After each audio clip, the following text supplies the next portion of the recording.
Los sismos del 7 y el 19 de septiembre dejaron lecciones que no podemos olvidar. Los edificios destinados a casas habitación, así como los de las oficinas y las distintas empresas, deben ser construidos bajo nuevos y rigurosos lineamientos de construcción. Pero sobre todo también tenemos que aprender y vivir y construir bajo la premisa de que vivimos en regiones sísmicas. ¿Qué pasa, por ejemplo, en Japón, donde tiembla todos los días? Lucy Bravo. En los últimos 100 años, Japón ha tenido 7 terremotos mayores a los 8 grados en la escala de Richter. De hecho, este país registra más de 100.000 terremotos cada año, según la Sociedad de Sismología de Japón. El último temblor significativo fue de 9 grados Richter. Ocurrió el 11 de marzo de 2011 y el saldo que dejó a su paso y del posterior tsunami fue de 21.568 muertes, más de 2.000 desaparecidos y 380.000 que se quedaron sin hogar. Las cifras son devastadoras, pero en cada ocasión el país sísmicamente activo se ha levantado más fuerte que nunca.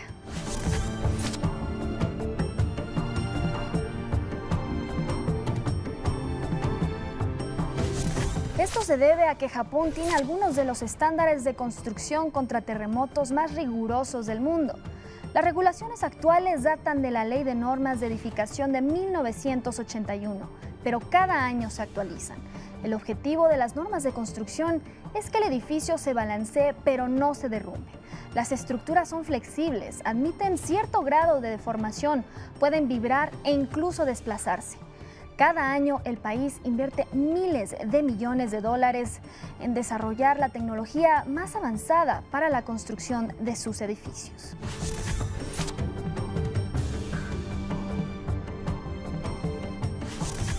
Existen cada vez más subsidios e incentivos gubernamentales tanto para los desarrolladores como los ciudadanos, con el objetivo de incrementar el porcentaje de personas que contraten un seguro contra sismos.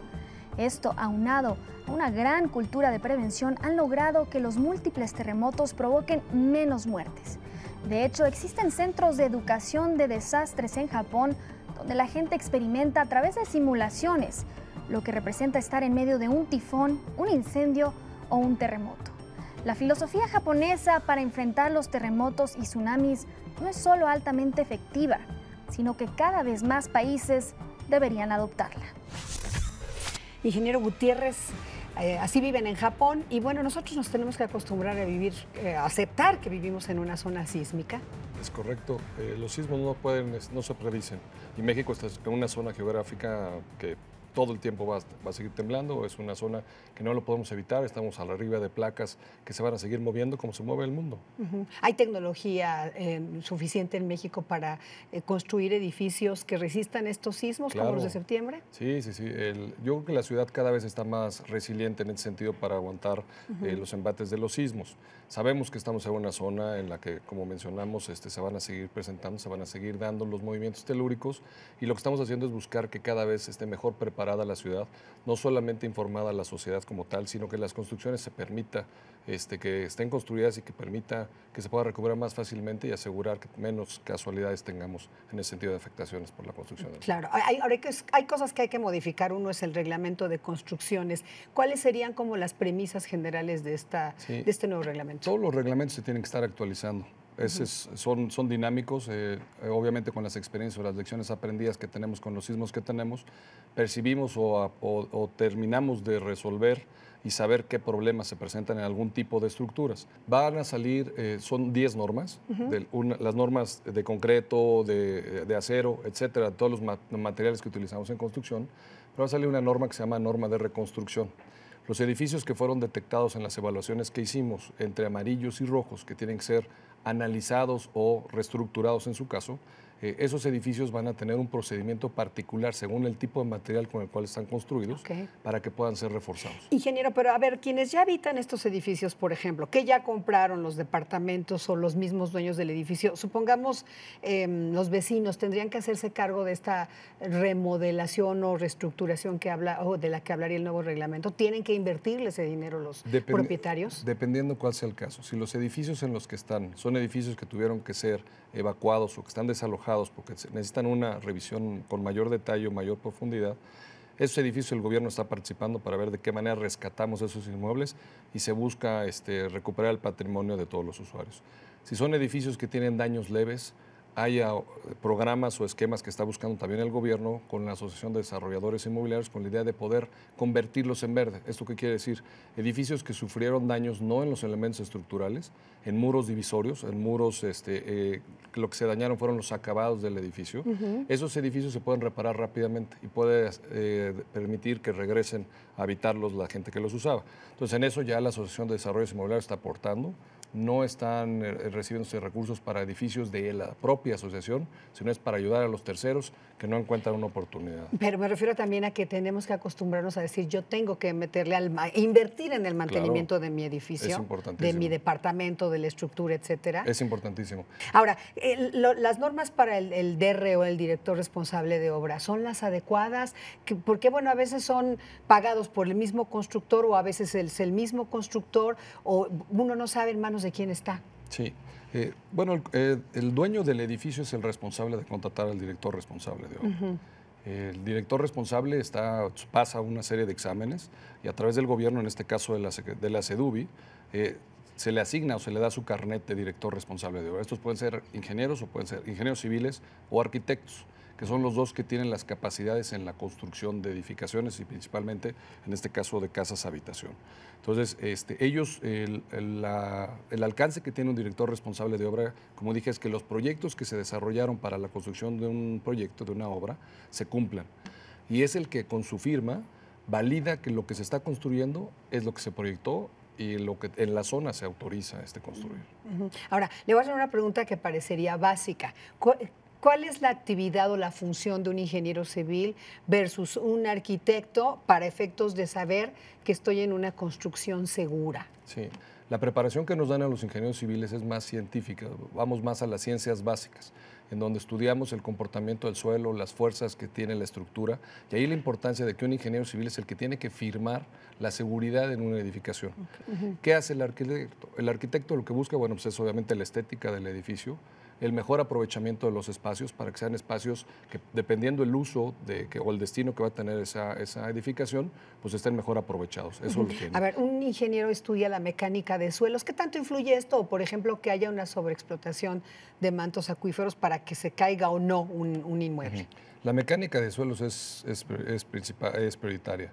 ¿Por qué? Porque el tipo de suelo nos dice qué capacidad de carga tiene el mismo y en base al tipo de suelo es la cimentación que nosotros diseñamos para que sostenga el edificio. Claro, es caro contratar a un ingeniero, digo, porque quien no quisiera, y hablamos de edificios, pero también para las casas tendría que aplicarse el conocimiento de los ingenieros. ¿Es caro? No, para nada. Nosotros como profesión siempre hemos sido muy conscientes de que nuestro desarrollo es para bienestar de la sociedad. Y en función de la experiencia que tiene el ingeniero o de la complejidad que tenga la edificación en la que va a estar, pues es el costo que tiene. Le pregunto esto porque en México la mayor parte autoconstruye, la mayor parte de la gente. Sí. ¿Sí? ¿Qué porcentaje? ¿Y por qué? ¿Y por qué el colegio publica un manual de autoconstrucción? Sí. Aquí tenemos que ser muy claros. La ciudad tiene distintas, lo que es la parte de las ciudades o las zonas desarrolladas como ciudades, tienen una consideración distinta. Ahí la manera de construir sí es bajo los principios de los reglamentos de construcción tradicionales, en los cuales el propietario realiza un diseño, obviamente analizas, como dije, todas las cargas y la capacidad de carga del suelo, desarrollas la estructura, la supervisas y entonces nos vamos al diseño o a la construcción por profesionales. Entonces lo que hemos hecho desde hace mucho tiempo a través de los principales fabricantes de materiales y empresas fabricantes de materiales son manuales de autoconstrucción. Y es una guía que lo que queremos dar es precisamente a la gente que va a construir su propia casa, que lo pueda hacer de una manera segura. Si vemos el número de muertes en estas casas, fue mínimo. O sea, realmente las muertes que se tuvieron por el sismo del 2017 se tuvieron en la Ciudad de México o se tuvieron en zonas como Morelos o Puebla, que es en donde las edificaciones eran más grandes. Las edificaciones de una sola planta, pues normalmente se viene abajo el techo de lámina o el techo que tienen y no los lastima. A lo mejor pueden salir caminando y pierden su habitación o su vivienda, pero no salen lastimados. Lo que queremos hacer con estos manuales que estamos buscando con las distintas universidades implementar es precisamente que las personas puedan estar asesoradas por las universidades locales que tienen estudiantes de ingeniería y o de arquitectura que ya tienen un cierto conocimiento sobre el uso de los materiales. En los primeros semestres de la carrera llevamos una materia que se llama mecánica de materiales y te enseña a utilizar esos materiales precisamente de una manera que te permita, bueno, pues construir una casa de un nivel con un manual muy básico, muy general. Y entonces puede ser muy fácil que la gente pueda autoconstruir su casa siguiendo un lineamiento básico y mucho más seguro que lo que Porque hay que partir de la base que, insisto, la mayor parte de la gente realmente autoconstruye cuando hablamos a nivel nacional. No quiero decir los edificios de la Ciudad de México, pero que la gente no tiene dinero para pagar un profesional. Entonces, ¿cuánto se consulta este manual?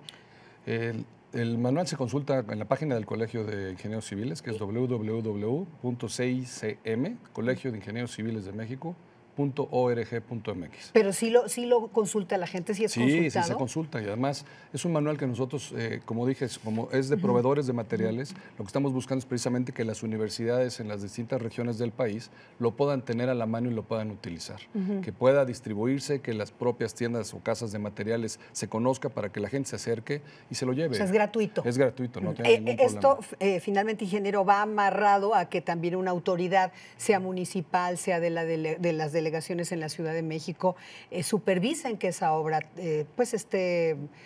como se suelen solicitar permisos a los municipios, esté adecuadamente construida, independientemente del manual de autoconstrucción. Es de acuerdo. Ingeniero, por último, aprendimos esta vez la lección, la aprenderemos, ¿de qué va a depender? Porque en 1985 pues pensábamos que ya no iba a ocurrir y pues volvió a tocarnos la tragedia. No al nivel del 85, pero finalmente hubo víctimas. Yo creo que sí hemos aprendido. Es clara la diferencia entre lo que pasó en el 85 y lo que pasó en septiembre pasado. La ciudad está mejor preparada, tenemos una ciudad resiliente que se puede recuperar más fácilmente de los sismos como los que tenemos. Hay que ser muy claros, no se predicen, como dije, los sismos, se van a seguir presentando. Tenemos que acostumbrarnos a vivir con ellos y tenemos que acostumbrarnos a tener disciplina para poder vivir con ellos.